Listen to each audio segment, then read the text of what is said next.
Hi, good morning, everyone. My name is Eileen Belton. I'm with Missouri Assistive Technology, and today we're offering a session in our year-long series for Let's Talk ICT that talks about creating accessible social media posts. And today, this is going to be fun because I get to go in and out of the different accounts. We will show you how to create a social media post in Facebook, in Twitter. I have some screenshots on Instagram, and we'll actually go into Pinterest. And I'm going to introduce you to a new platform that might be beneficial to you to manage all this stuff. So let's kind of jump into it here. Again, my name is Eileen. I'm a program coordinator for Missouri Assistive Technology, and I'm not showing the photo today, but in the spirit of social media, I have my avatar posted here, so you get a chance to have some fun with Facebook app. Social media offers us so many wonderful ways as organizations to connect socially with individuals and with our audience. So it also allows us to engage in a conversation about things that are important for what we are accomplishing. Social media gives us a way to educate someone. There may be news we're sharing or information that's important. And it also allows us to share events that are going to occur, to invite people to. So it is a wonderful platform to use for a lot of different reasons.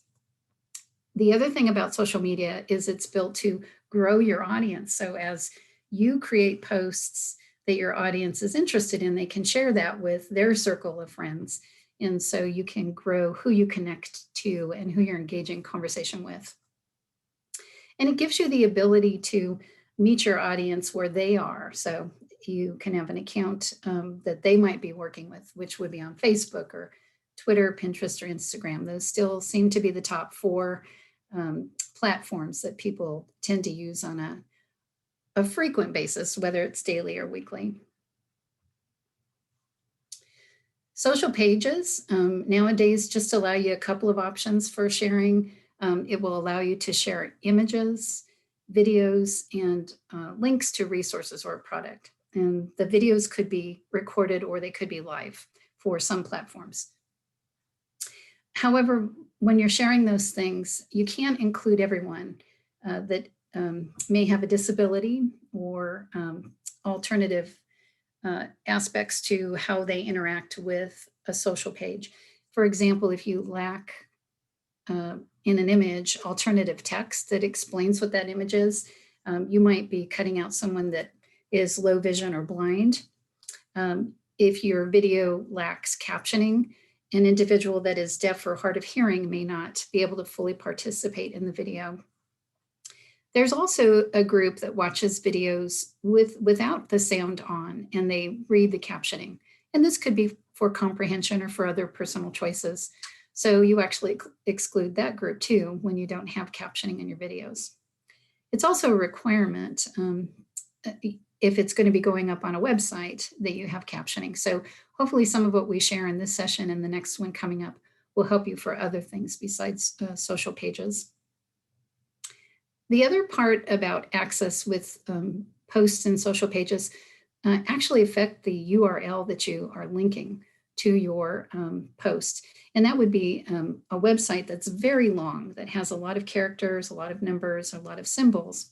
And so this would be something that someone has to listen to, and it may not tell them where they're going if they click that on, or if it's something that somebody's having to write down and they may have a upper extremity impairment, it's a lot of work for them to write that down. So long URLs, although it seems not as obvious as some of the others, can create a barrier for someone to participate with you on your post. So we have some solutions, and we're going to spend a good part of this session today talking about this first one. If you are using photos or images in your post, you need to include a custom alt text or an alternative text description of your photo. And so we're going to go into detail about that here very shortly. With websites, you can shorten them with a URL web address that's very long, that has lots of unrecognizable character symbols and such in that, you can shorten the link by using this resource bit.ly, bit.ly.com. And this allows a free website where you can just insert your web address in there and hit their button, and it immediately shortens your link for you. And then you copy that new link they've created, and you can use that, and it gets them to the destination that you're choosing for them to get to. But it's also a shortened link, so it's less information to listen to, and it's also easy to write down if somebody is using a pencil to record that. And then for videos, the solutions would be a couple of different things. You would, for live videos, I don't have this listed here because we're spending most of this session when we talk about videos addressing recorded videos.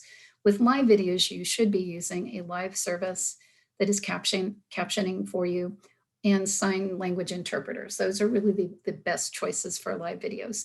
And that is definitely something people use on Facebook quite a bit. But for recorded videos, there are several options that you can do it yourself to create a transcript. And also, we'll talk about that in our May 19th session. Carrie, our transcriptionist today, is actually partnering with me to share information with you that will be helpful to develop your own skills on how to caption yourself a transcript for a video, and then how to upload that. We will demonstrate those in a couple of different ways.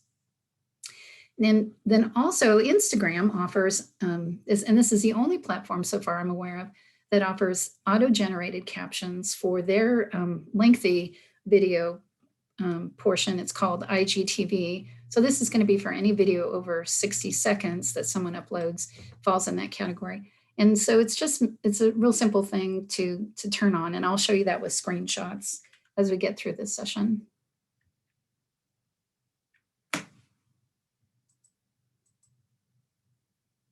So let's talk about alt text. Alt text is going to be a specific and meaningful description that explains the photo that you're attaching to your post. And so how that occurs technically is it could be words that are attached behind the scenes on a photo as an alt attribute of the IMG element of the photo. So if it's read on a website, then it's automatically, that's where it goes. You may not be able to do that on some of your platforms by adding it to the photo itself. So alt text could also be in a description that you add in your post content itself that describes the image. And that's totally acceptable. It's not ideal for someone that's an affluent screen reader, but you know what, it gets the work done that you need to accomplish for describing the photo. So if you can't add it to a photo, it's totally acceptable. So who is an alt text for? This is going to be for an individual that typically will use software that are screen readers or a voiceover feature on Apple products. And it reads out loud for the individual that may not see the screen. It could also be for an individual that's low vision or newly blind that's not using a screen reader. So it's helpful for them to be able to have an alternative information on what the photo is all about. Now, if your alt text is not present in the photo, a screen reading software can announce whatever is connected to the image. So there may be nothing connected to the image, and it may say image, or it may read anything that's been automatically generated by the platform that you're using, like Facebook does this now continually. And that information is going to be probably general and not always accurate. And I want to show you that in this next slide. Here's an example of an upload that I did for an IntelliKey computer keyboard. This is an alternative keyboard that can be used with different templates. You can slide in templates inside there, inside the case.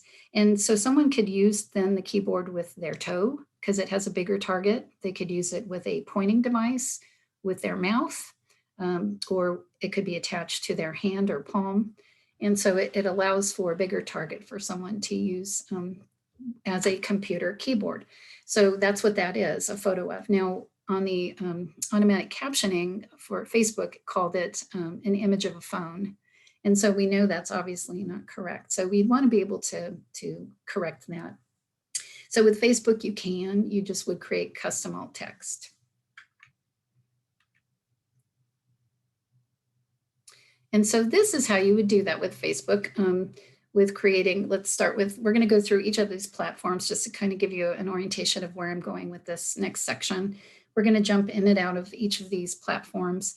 And Facebook is the first one. It allows you with alt text to add it at 2 different times. One is when you're creating the post. Before you publish it, you can put it in there. Or if it happens to get published after, or you're going back now to look at your account and see if there's alt text that's been added to photos, you can do this in the edit mode with Facebook, but you're actually editing the photo. You're not editing the post itself because there's two different times you can edit. And so I'll show you the difference.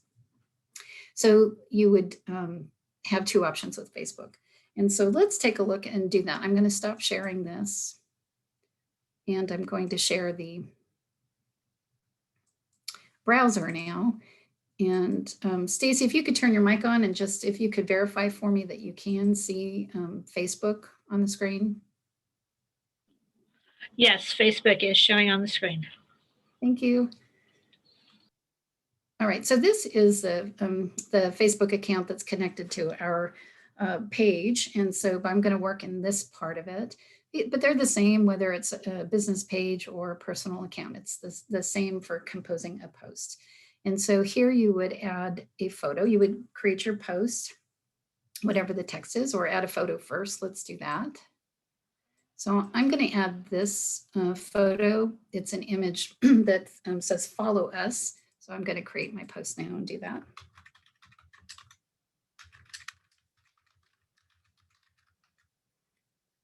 And when you edit your photo to add alt text, you do that through the edit function. So when you hover over your photo, when you're inserting it, it gives you 2 pop-ups. It says either edit or add photo and videos right now. And this is March 2021. This could change over time, but this is how it is right now when you are working on your PC. And so you would add it now under edit. And I'm going to select that. And you have then a new menu that opens up. You've got a couple of different choices like crop or rotate the photo or tag someone in your photo. And then you would see the alternative text. And that's what I'm selecting now. And when you select that, more things open up below that. And the first thing you'll see is there's a generated alt text for this photo. And you can see automatically what Facebook thinks this is. It says it's an image of a phone, a screen, a text, and it says follow us and so forth. And so, that's not too bad of a description, I think, actually, for this example is pretty good. But your custom text may be whatever it is that your intent is to add that photo, plus describing literally what's in the photo. So you, for this particular example, I'm going to say, follow us on Twitter.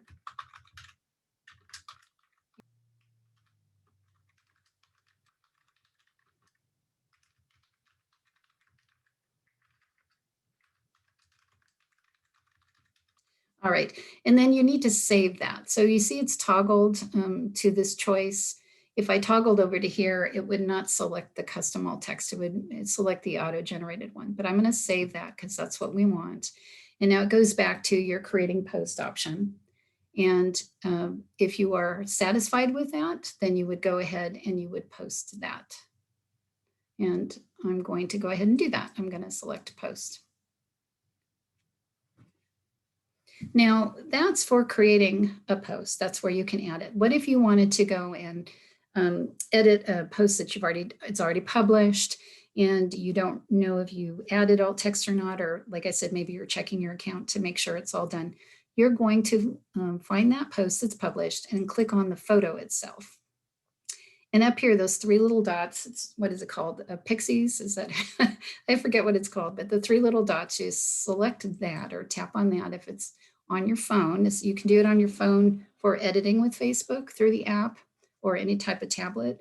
I don't think you can do that through the app when you're creating the post, which is kind of interesting with Facebook because it's pretty advanced with this stuff, but no, there is a difference. And here you get a submenu and you're going to select change alt text. And this one did not have alt text, so we do want to add that. the automatically generated text says it may be an image of a dog and text. So that's kind of interesting. It picked up probably there's a name tag on the person's bag. So probably picked that up as text. But this is actually a service dog.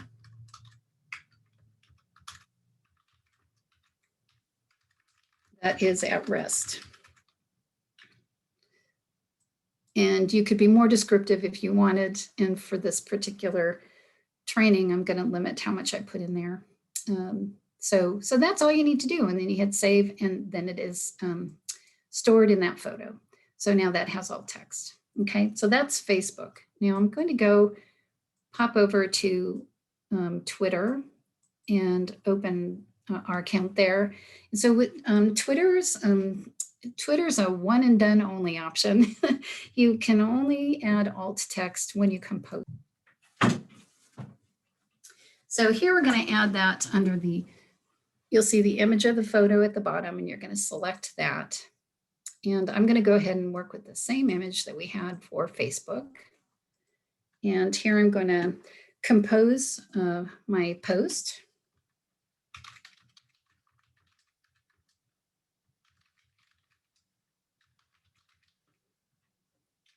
And it's always helpful to double check your typing. And so how do you add alt text with Twitter? If you've not done this before, there's two places you can do it. You can do it through the edit option here or add description. Now, if I go to the edit option, there's two tabs. You've got an option for cropping your photo, or you have the option to add alt text. When I click that option on, or that tab, then I get the description box. So I'm going to pop out of that and show you. If I select this add description, I go right to that edit box. So it saves you one click, but it gets to the same place. And so here you would add your custom alt text, and you have up to 1,000 characters for this. It's plenty for 2 sentences.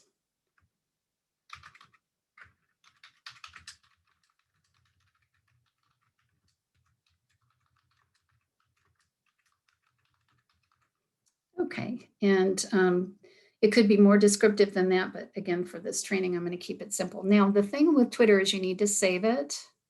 So there's the save button. When you do that, you'll see it below your photo before you send it. So you know that it's stored in there, which is a nice feature with Twitter. And then you would go ahead and hit tweet. And that's done. I'm not going to go ahead and post this though. So that's Twitter, and that's it. That's all you need to do. If you forgot to add your alt text in the photo, then you need to delete the post and start again. That's the only way with Twitter to overcome missing an alt text when you are creating and publishing it. Now I'm going to stop sharing this. I'm going to jump back into the PowerPoint.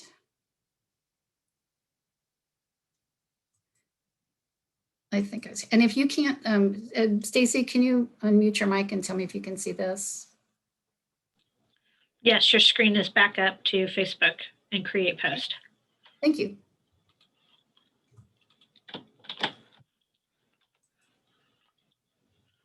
All right, so again, just as a reminder, with Twitter, you can only add the alt text at the compose. So with Pinterest, you can also add alt text. You can add it when you create it, at the composing of it, and also when you need to edit it after it's been published. So that's nice that it's flexible that way too. The thing with Pinterest that's different than these other things, Pinterest allows you to grab a photo off of the web link that you're adding to the pin. And that's kind of neat. However, you can't add an alt text to that choice. You can only add alt text to the photo that you're uploading from your own library, so to speak. So if you do want to capture a photo that's off that web link, then just save that photo to your device so that when you go to create your pin, then you add that photo itself. And so we can take a look at that in a second here. I'm going to stop sharing the screen. And Stacy, you'd only need to tell me if you can't see it. How's that? That's fine. And don't forget to do your poll. Oh, thank you. I'll do that after this. Okay, so this is Pinterest, and Pinterest allows you to create a pin. If you haven't used Pinterest before, it has different boards you can create to organize where you're storing your pins. So that's kind of a neat option. So So pins have a little bit more detail that you have to add. Instead of just a post text content, a picture and a link, or like the other ones are pretty simple like that. This one has you do quite a bit of work to create a pin. So you have to select the board, you have to add a title.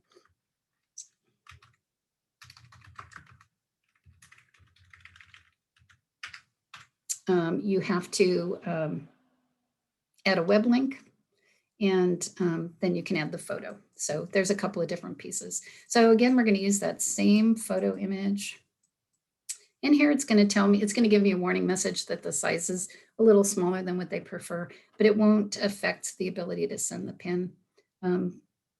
Here is where you add your post, the content of what your post would be.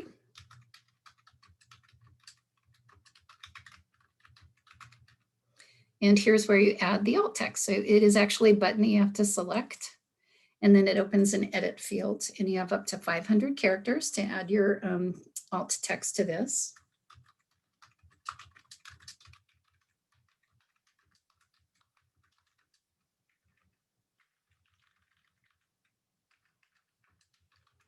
And I probably should add YouTube since it's in the image.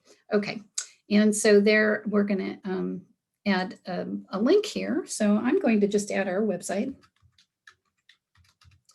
And this one I'll probably go ahead and publish. You could also schedule this, which is nice with Pinterest. But it's going to be published through here.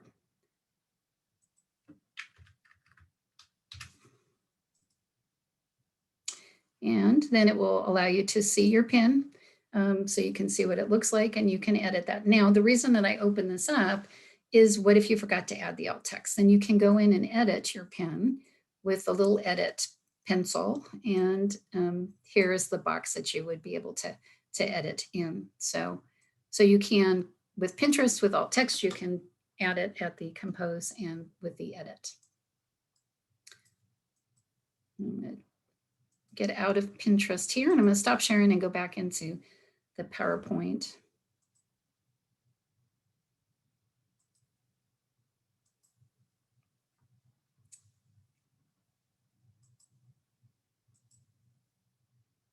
Now, Instagram, so some of those other things we've been talking about, they can be websites or apps, and each one of them have differences. Facebook is the main one to talk about, that the app, you can't add alt text when you create a post, right? But only when you edit it.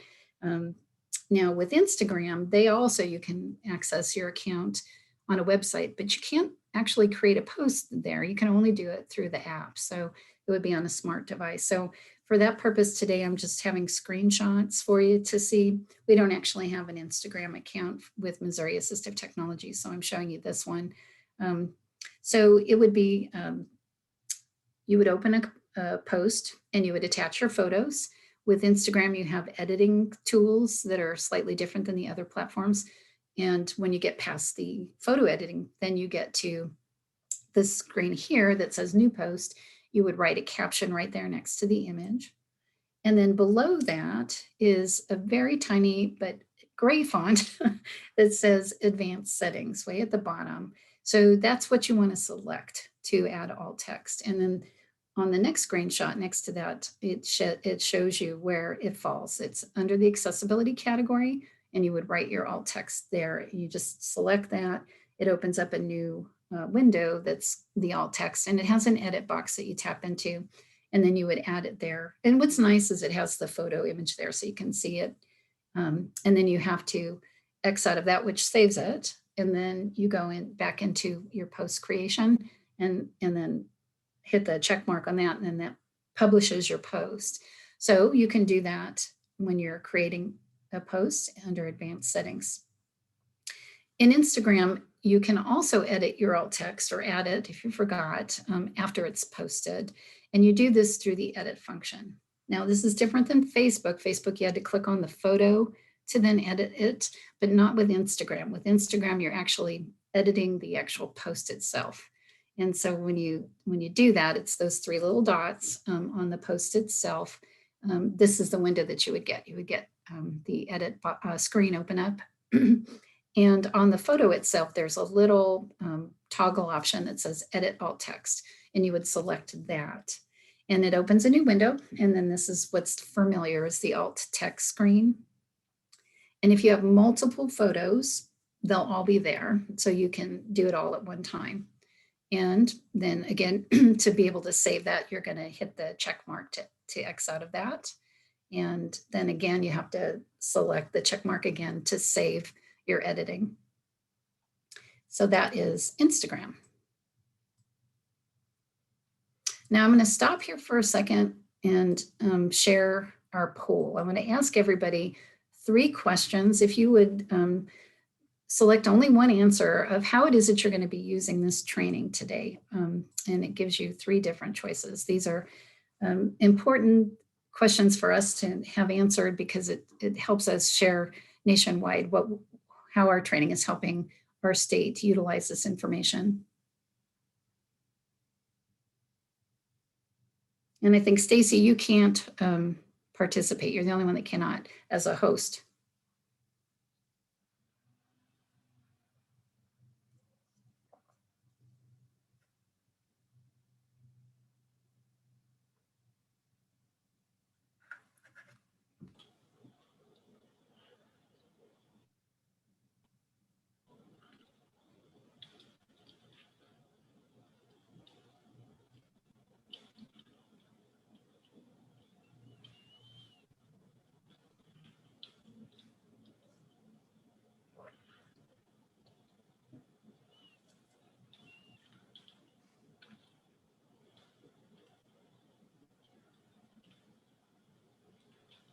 And we'll just wait a few minutes to store several accounts as social pages that you are working on in their system.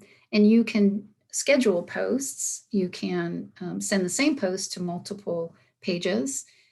You can monitor your pages and more. So let's talk about that. One of the things is that you have a free option or paid account. For the 11 years, I've been using the free account. So I haven't found really the need to expand into the paid option because it meets my needs. But if you wanted to do that, other things besides managing a few of the pages that might be beneficial for you. I think the difference with paid accounts is you can do analytics. It helps you with understanding the results of your social media activity. With the free account, you can't see that. You can also probably add much more in terms of the social accounts than I'm going to be giving you an example of today. So you might want to explore that. But it's great for scheduling. It's great for multiple pages that have the same post.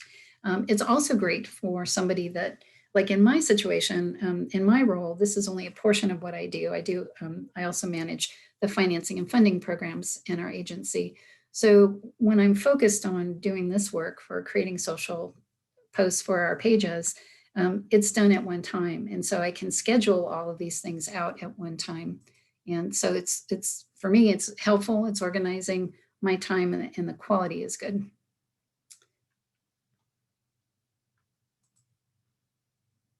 Now, Hootsuite is also wonderful about accessibility because for 3 accounts, Twitter, Facebook, and LinkedIn, when you add alt text, it transports them to that other platform. So I have confidence when I share my posts to Facebook and Twitter, that's the 2 that we use, that both accounts are getting the alt text saved in the photo. So that's kind of a nice feature.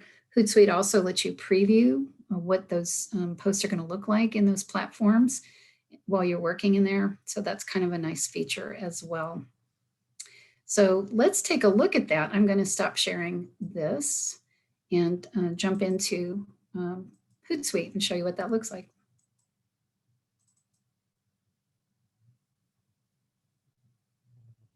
So I usually keep it here when I'm working in Hootsuite. This is the content section of the scheduled posts. So it is kind of a list. So it lets me know how many days out that I've scheduled. With the free account, you get 30 posts that you can store or schedule up front, and then that's the limit.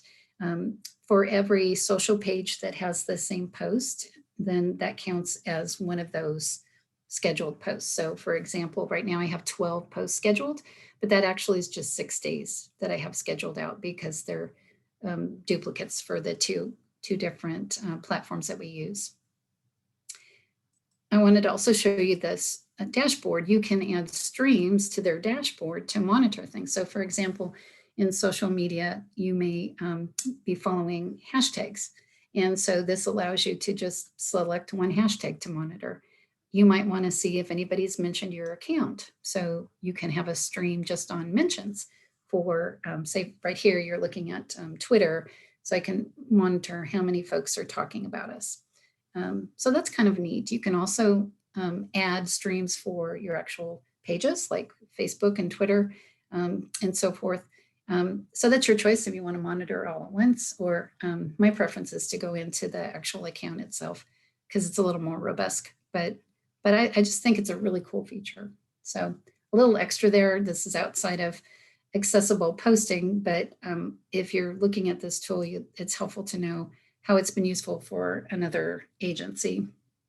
All right, so now I'm going into creating a post with Hootsuite. So you would select the platforms that you want to add the post to. And so here I can add both of them. And then you actually add the post content here in the edit box for the text. And it gives you the character limits so that you know where you're at. If you need to cut back on the Twitter post size, it tells you right there if you've gone over the limit or not. Here is where you add the photo, kind of looks like what we just saw with Pinterest. And so you can select the photo. You would add, let's add the color contrast chart here. And it takes a minute to upload it. And when it does that, then you have the option to either edit the image or add your alt text. So you have to select that link and then it opens up the edit box for you for your alt text. It also has character limits, but again, it tells you right there. So as you're typing, you know what the limits are.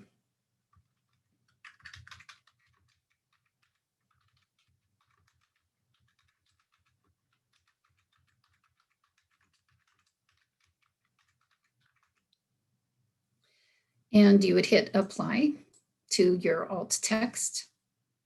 And also with what Twitter did, it shows you right there what your alt text says. So you can make sure it's what you want it to say, or make sure you haven't missed it. You can also, with Hootsuite, you can add an image from their media library, and you can do the same. You can edit alt text for that photo as well. And it's for the free option, it's limited, but they're nice. They're professional looking photos. So I've enjoyed once in a while using one of those for something kind of generic. And and then over here is where you would schedule your post. You click on schedule for later and you can pick the date. Usually it's going to pick up where you left off last.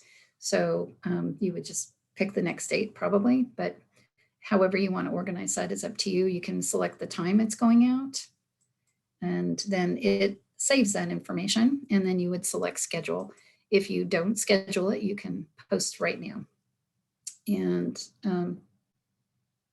so that's kind of how you do that. I'm not going to post this. I'm going to X out of that. But that's Hootsuite. And so I hope if this is something that's beneficial to you, that and I hope that it is beneficial for you if you choose to use it.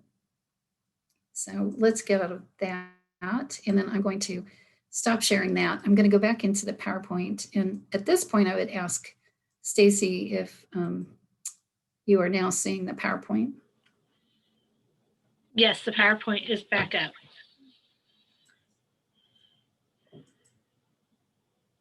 Oh, it's advancing a few slides.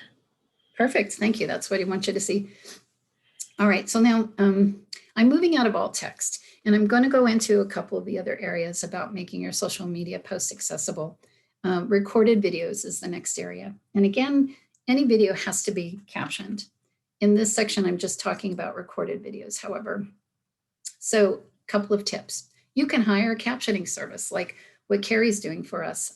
She can also, a service like that can caption a recorded video for you as well as live. With a recorded video, they can create a transcript for you that you can upload. And I believe Facebook still allows you to do that, that you can upload a caption with a recorded video. But it is kind of a little complicated. So another option, if you don't want to add the video itself to Facebook, you can add a link for the video if you go through YouTube. And this is definitely a do-it-yourself option. You can add your video file to YouTube, and in 3 steps, you'll end up having a caption video with a link that you can add to your social media. The only one you can't do that with is Instagram. It doesn't accept a link in your post. So with YouTube, you would upload your video, and then you would select the captioning option, and you have a couple of options. You can transcribe it yourself. You can upload a transcript yourself that's been made for you, or through a service that you've hired, or you can select their auto caption service. And if you do that, it does take a little bit before it appears. And in that case, if you use that, you want to go back in and edit that. So you want to make sure that like names are spelled properly, that industry terms are spelled properly, and so forth. And sometimes there's mispronounced things or misunderstood words. So you can go back and make those edits. And that's helpful to make it accurate. You can also add audio description. So if there's any sounds in the background that need to be explained, should be explained, then you add that in there, because an auto captioning service probably will miss those pieces. And then you can post your YouTube video link to your social pages. Now, our next Let's Talk ITC sessions, I mentioned this earlier, but Carrie's going to be partnering with me to offer this offline captioning service, offline captioning training. It's scheduled for May 19th. So we'll send out a invite to you guys through email. But if you're interested in that, just kind of put that aside for your day on May 19th. Now, Instagram offers a auto-generated caption option for their IGTV videos. I mentioned that earlier in this session. It is done for any video that is posted over 60 seconds. They have to select the IGTV video option for this to work. And I'm going to show you here in a second the screenshots of what that would look like. But it's simply just toggling on the caption. It's an option that's under the advanced settings that you just have to turn them on. And then, like I mentioned with YouTube, there is a period of wait between when you publish the video before when the captioning actually is connected to the video. So there is a little bit of a wait time. When I did my practice with this, it was actually about an hour. So just know that that's going to happen. So here are the screenshots with the Instagram video captioning option. You would be posting it like you would an image. And then when you go into the compose section, you have these options. You can either, well, I'm just going to say go down to the advanced settings. And when you click on that, it opens up this next screenshot. And the advanced settings is where you find the accessibility feature. And there's the auto-generated captions. You just have to toggle it on. I use an Android, and so this is the toggle on color is blue. And when it's off, it's a white color. So that's how you would know if it's turned on or not. It doesn't say on or off. And then you, after you wait and the captions appear, that's what the next screenshot is showing. It's a picture of jewelry being polished, and it shows the captioning saying, use a cloth or a pad that's meant for copper or silver. So I was really impressed with what it picked up. I didn't really find any errors in the captioning, so it was pretty smooth. I was really impressed. Actually, it's been within the last year and a half, I think Instagram has offered this feature. So a little bit about videos. Now, there are some other fun things you can add to post to make it social and interactive. And so that would be hashtags, GIFs, and emojis. And I have some tips and advice for you on that to make it accessible for individuals with disabilities. Well, hashtags are great because they connect you with other people. So it helps you expand your audience and you can find what things they're interested in looking at too by monitoring what hashtags they use. So hashtags are useful. The purpose is definitely clear. However, they may not be fully accessible, and how to understand that is that a hashtag, if it's read by a software like a screen reader, it will only read the capital letter of the words that are in there. So we recommend, first of all, that you use camel case. That's my first tip to you. If you are, and hashtags will be the hashtag mark with words after them. So it could be multiple words. So for each letter of a word, you want to capitalize it. And then it'll be pronounced properly, and it'll also be recognized as a hashtag too. That's the other thing. But for the pronunciation part, this is helpful for understanding why you're putting it in there too and what it says. So for example, with this simple statement that I have, mask up, this is capitalized for each word, versus if you had no capitalizing in there, capital letters in there at all, it might be mask up. So the pronunciation won't make sense to someone. You also will want to put hashtags at the end of a post so that if the individual chooses to skip over that, if this is difficult for them to understand, they can just go ahead and get most of your content read before they get to that portion of it. Emojis are another fun way to express a response to someone's, in a conversation, to someone's post, or you can use it in a reply. And so they're fun, but there's no platform that offers custom alt text for emojis. So it's not uniform for that feature yet. If you want to use them, you can, in the post that you're replying to that, whoever the conversation is with, add the text description of your emoji. So you might want to say, this is a thumbs up with a happy face. And then you attach your emoji to that and then publish it or hit enter, however you do that. You do want to avoid keyboard characters that create emojis because the screen software is literally just going to read the keyboard characters. And so the individual won't understand why that's there.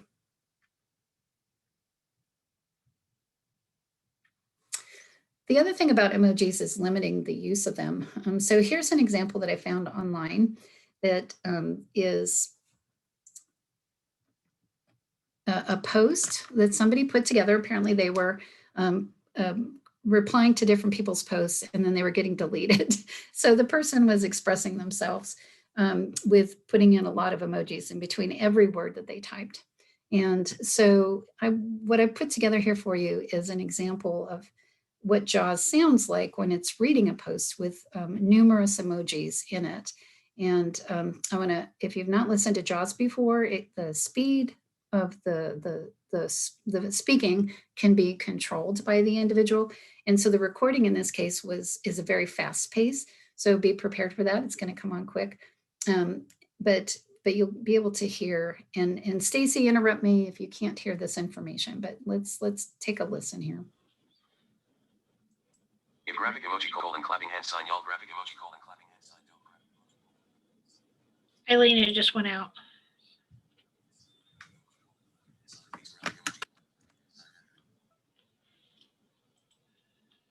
Okay. We have no sound. Yeah. Okay. Can you hear me now? Yes, we can hear you.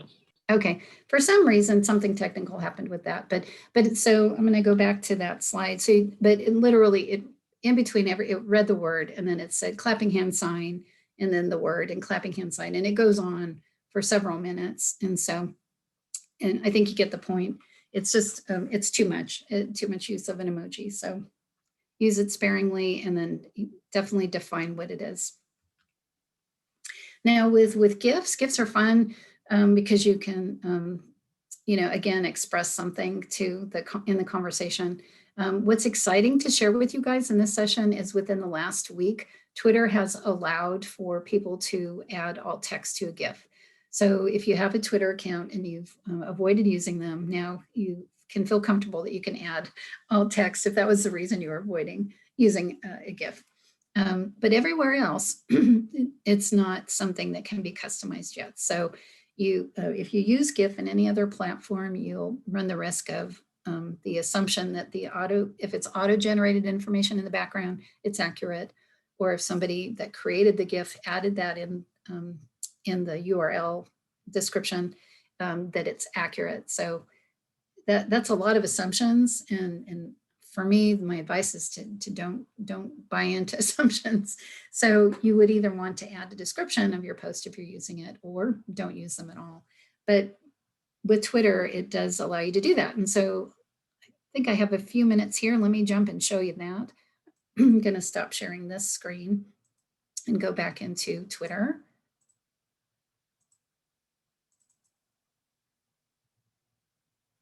And so it would be just like you're adding a photo. It's just the next option over that says GIF. And you would select, let's add, and so you probably want to watch it so that you know how to describe it. And in this case, it looks like, what is the female, Stacy, do you know what the female bunny's name is? I do not. I think it's okay, Babs. Is it Babs? I believe it's Babs Bunny.